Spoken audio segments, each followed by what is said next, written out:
بسم اللہ الرحمن الرحیم الحمدللہ رب العالمین والصلاۃ والسلام علی سید الانبیاء والمرسلین۔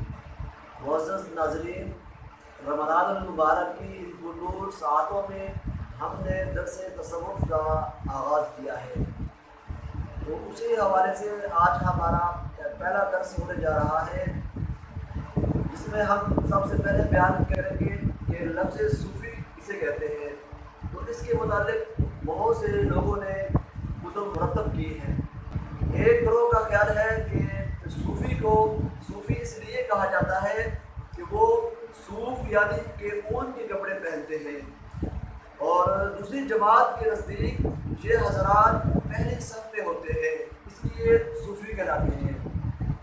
اور بعض حضرات کے خیال میں ہے کہ اصحاب صفہ کے ساتھ نسبت رکھنے کی وجہ سے یہ لوگ صوفی کہلاتے ہیں۔ تو اب ہم لفظ تصوف کے بارے میں جانیں گے کہ لفظ تصوف کیا ہے۔ تو امام قشیری علیہ رحمہ لفظ تصوف کے بارے میں فرماتے ہیں کہ لفظ تصوف اسلام کے ابتدائی دور سے ہی شروع ہو گیا تھا، اور امام قشیری علیہ رحمہ لفظ تصوف کی تعریف بیان کرتے ہیں کہ تصوف ہر عمدہ خلق کو اپنانا اور برے خلق سے نکل جانے کو تصوف کہتے ہیں۔ یعنی کہ امام قشیری علیہ رحمہ رسالہ قشیریہ میں بیان فرما رہے ہیں کہ اگر کوئی انسان اپنے اندر عمدہ اخلاق کو اپنا لے اور اپنے اندر سے برے اخلاق کو ترک کر دے تو اس عمل کرنے کو تصوف کہتے ہیں۔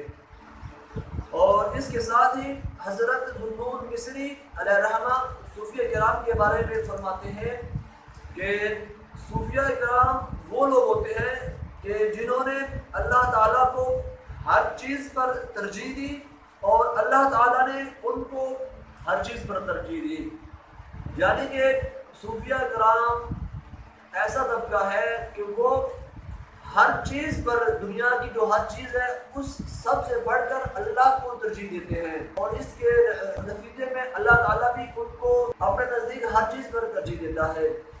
تو اب لفظ تصوف اور صوفی کی تعریفات سے یہ بات ثابت ہوئی کہ عمدہ اخلاق کو اپنانا اور برے اخلاق سے دور رہنا یہ تصوف ہے، نیز اللہ تعالیٰ کو ہر چیز پر ترجیح دینا تصوف ہے، اور ان صفات کے حاملین کو صوفی کہا جاتا ہے۔